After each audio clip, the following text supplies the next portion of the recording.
Do you want to share your biggest month ever? Sure. So it's wild. I've made millions. It involved a $10,000 budget to create a video of me going to Thailand. Like I don't even enjoy it that much, making videos, but gotta secure the bag, you know. I don't know if it's just me, but I've always wondered how much money some of the biggest creators make, especially because it's such a mystery. Aside from that, I want to know exactly what makes someone successful on social media. I saw this article today that says 54% of young people want to be influencers. The problem is that nobody really knows where to start. So for that reason, I just went straight to the source. I spent a month connecting with some of the most notable creators in various niches and platforms. Aside from asking them about their earnings, I picked their brains to figure out what makes a successful creator so that you and I can learn from them. That said, let's get right into the video. I'm a talent host, podcast host. I'll consider myself an influencer, whatever that means. A little bit of this, a little bit of that, you know. That sounds a little sketchy, dude. Yeah, YouTube. I make some videos from time to time. Used to make a lot of videos. Now I kind of don't do so much anymore. What else are you doing? Venture fund, so just investing into companies.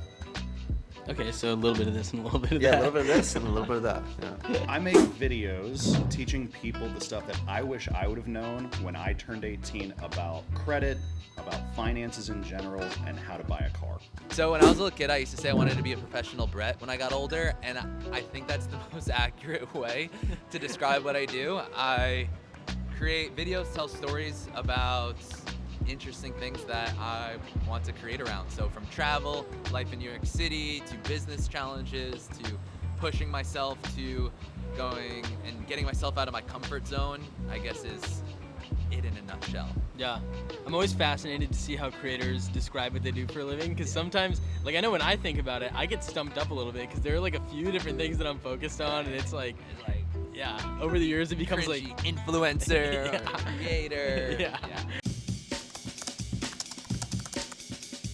Well, I turned this voice on when it was the Red Sox, the Yankees, here on ESPN. Tonight it is 3-1. Jeter takes his lead at first, Rodriguez at second, and I had this voice come out of this nasty, ugly face. And so it didn't make sense. And so basically got put in the internet, and then it kind of went a little viral. I was sitting on a couch with my buddy. And then from there, started voicing over different clips on the internet where, you know, a series of different sporting events or news things, and just did my voice like I'm pretending I was a broadcaster and said whatever I wanted to say, and it kind of caught fire. I was in college freshman year, and I had some classes, and I wanted to learn from my classes, and I was like, figured out that the best way to learn something is to teach.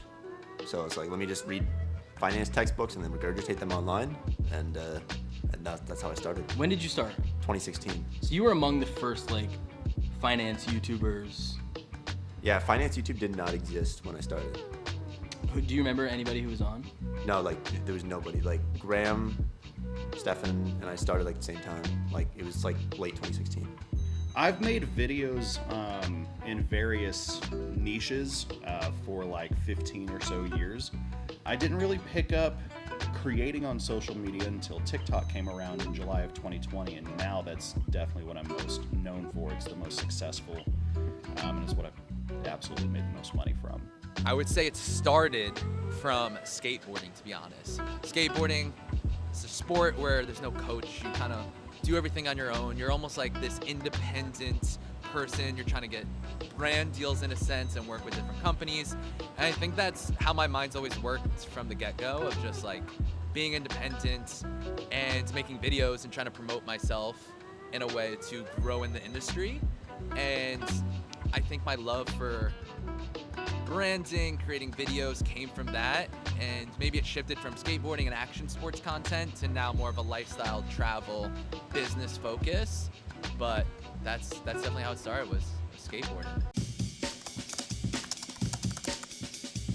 I knew I could do something with if I was generating a mass amount of people that, you know, fucked with me. But yeah, I mean, it was definitely a lot better career path than what I was doing before. At 28, I was carrying golf bags at the country club. Probably, to be honest with you, happier doing that shit than it is, you know, this stuff, because this stuff can be really intense and high craziness. And the caddy thing was awesome. You got in shape. I spent 5 years hearing the most successful, powerful people in the world talk on a golf course where all deals are done. So I was able to kind of absorb a lot of knowledge from that, and carried it over to hopefully, you know, doing that for myself, I guess, bro. Yeah, I definitely like realized that there was probably some money in it, because there was actually one guy who was making money on YouTube as like a finance influencer, and like he wasn't very good. And I was like, all right, this guy's pretty dumb. I'm like, I don't think I'm really any smarter, but like if this guy's making like $5,000 a month from this, then Give us a name. Give us a name. No, can't do that. But yeah. So I was like, you know what? If this guy can pull this off, then there's probably some room to at least like pay for tuition or something with, you know. Actually, yes. For the original starting of it, yes. I wanted to be a YouTuber because I saw all these cool people like Ray William Johnson and Philip DeFranco making money from creating videos. Did not take off the way I hoped it would. Oh, absolutely not. I mean, I guess some people say I'm like OG YouTube because I started in like 2017, which wasn't that long ago. But I got into it just because I love telling stories. I thought it'd be so cool to get paid to travel. That was like my North Star, my goal. How can I make enough money to travel? Even if opportunities were unpaid, but it involved me getting on a flight, I would take it. Yeah, I guess like I didn't necessarily think it would be sustainable to build a career off of and support a family.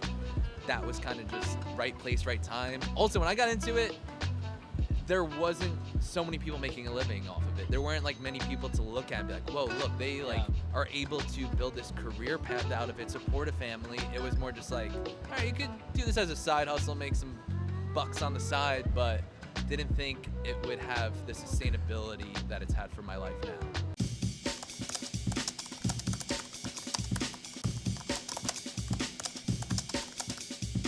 Yeah, I mean, I sold my first video as Storyful. It was the best decision I ever did. And I thought didn't even know. I remember sitting there, it was $500. I was like, Dad, I don't know what to do here. You think we should take the deal? And Dad's like, take the deal, Bob. Yeah, all right. So what they did was they basically licensed out the clip that I don't even think was mine, but they took my voice or whatever, and they just blasted up to like MSN, all these different news outlets. So they basically just take the clip, pay you a fee, and they distribute it and take all the whatever on top of the 500 is, you know what I mean? Yeah. They blast up to all the media outlets and hope that it goes viral. And so they did that, and it did go viral. And so that was a 500. And the first big like payday that I got for like doing what I was recognized for was obviously Buffalo Wild Wings. It was a 3-year deal. I was the voice and face of, not the face, the voice of all TV and radio commercials. Yeah, the first day I started my channel, because you can monetize your channel from day one. So I was in the computer lab in college, and I played my videos on all the computers in the lab, like in the middle of the night, and I made 7 cents on the first day. It was insane, because the dream that I had kind of concocted for myself was actually starting to come true. I remember getting the email from Google saying, hey, your channel's eligible for AdSense, sign up here. And I was like, what the hell? This is amazing. And whenever I saw like those first couple of pennies start coming in from AdSense, I was like, this is legitimately happening. My first ever time working with a brand, I made $500. And before that, I was doing clothing and a skateboard business. And to make $500, I'd have to sell like 50 t-shirts to make a profit of $500. And that was difficult to do. Yeah. And then to make $500 kind of in like an hour of creating this video and promoting this company, I was like, whoa, this is such a cash flowing business that is still so fun. And I think that's where I was like, all right, there's something here. Yeah. And then also maybe a year down the road, I worked with Sony, and it involved a $10,000 budget to create a video of me going to Thailand. And that was life-changing. Not the money necessarily. The money was a lot back then. Like that was, paid my rent for 6 months. Yeah. But it was more that I saw the potential, where it was like a big company like Sony is giving me this money to create a video. I think that's when the light bulb clicked of like, I believe in this, and doubled down. I stopped really focusing on the clothing business as much, not even for the money purposes of just like, I'm so excited about this and I see so much potential. So I think that's what gave me the motivation to stay with it and really believe in it, is seeing a big company like Sony. You know, I've made millions, and I've made little bags for like 500, 1,000, helping people out a little bit. Oh, it's just a stock market, bro. You're a stock. You have your highs and your lows. You know, right now, my stock is down. It was right here, and it went down. When it goes back up, well, look at what just happened, right? I mean, how much was basically on the table that sounded guaranteed? Okay, quick pause for some context here. I actually got to watch Bob on a business call where he was negotiating a brand deal, and it was fascinating.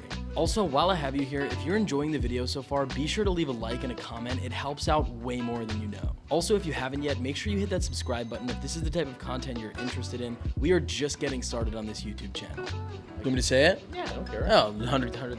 $1,000 they said no to, but I'm gonna get them to say yes to. And, Yeah. I mean, so that's just one little thing there. You know, there's the podcast I was making great. But is that money. every day?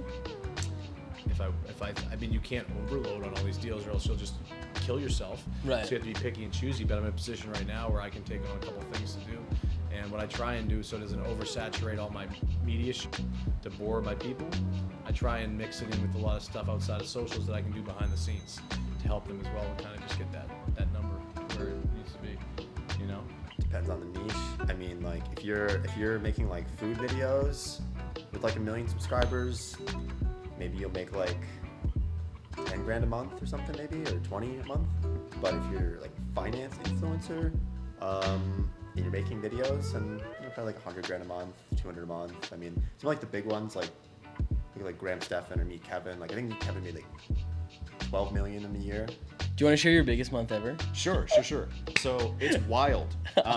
This is crazy. Back in September and October of last year, down to the dollar amount, was tied. And it was $86,000 each month. Dang. It was insane. Oh my gosh, dude. But the rest of the year, like prior to that, I had made next to no money. So it definitely depends on your niche and if you're doing branded content, but you know, from AdSense alone, if you have around my subscribers, you're probably making at least 6 figures from AdSense. That can even be a lot more, but from branded opportunities, you can definitely make even way more than that. You're talking, you know, somewhere from $500,000 to $1 million a year. The possibilities are endless with it, whether you have your own products, whether you are doing well with affiliates, have newsletters. So I do think you're your own little media company, and to have, a following across platforms of millions of people watching, you can make a pretty penny. Yeah. But you That's can't lose incredible. sight of it though, on the record. Don't do it just for the money. I do it for myself. Yeah. So you can't do it just for any of the numbers, the followers, the likes, the money. That's how you burn out, and that's why I think I haven't.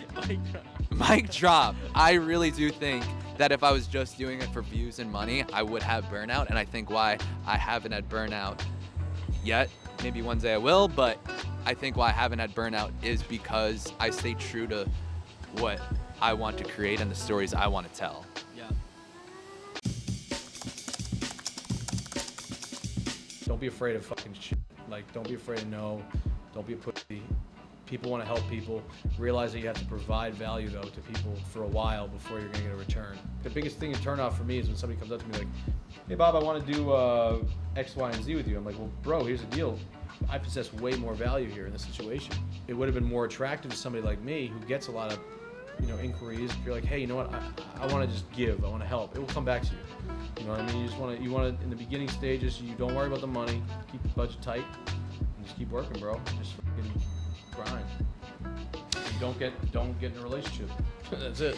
Truthfully. I guess it's pretty cliche, but I'd just say just send it on it. Like I sat on the sidelines for like 4 or 5 years because like I wanted to start YouTube in like 2012, and then I just like didn't because I was scared. You don't want your friends laughing at you and stuff because you're making videos, and it's kind of embarrassing talking to a camera. But then just after watching enough people blow up and make millions, I was like, all right, I just gotta go for it. So, Yeah. And I'm not like a natural person on camera. Like I don't even enjoy it that much making videos, but gotta secure the bag. You have to start. Everything's gonna suck whenever you first start. But if you have something valuable to share, that's what really matters the most. Like my first videos, I still don't understand why people like actually watch them from a quality standpoint, but the information was still good, even if the delivery wasn't the best. Yeah. So people need quality information. They need something that's going to be helpful. So Yeah, I mean, your first workout's gonna suck. Your first time on riding a bike is gonna suck. Like, your first time doing anything is gonna suck. You just have to start doing it. I guess a good piece of advice is I try and treat my videos and what I do as the product. And I try and create products in a unique way that stand out, a product that I think needs to be out there in the world. And I think that's gone a long way in my career of thinking of it in that type of business, of what type of videos can I provide and product that other people aren't. This was one of the most insightful videos I've ever made, so I just wanted to say thank you for supporting, watching, and just giving me a reason to do this. That said, there's a lot more learning that needs to be done, and I'm excited to continue doing it with you, so be sure to subscribe, and I'll see you on the next one. 26 sauce and seasonings at Buffalo Wild Wings.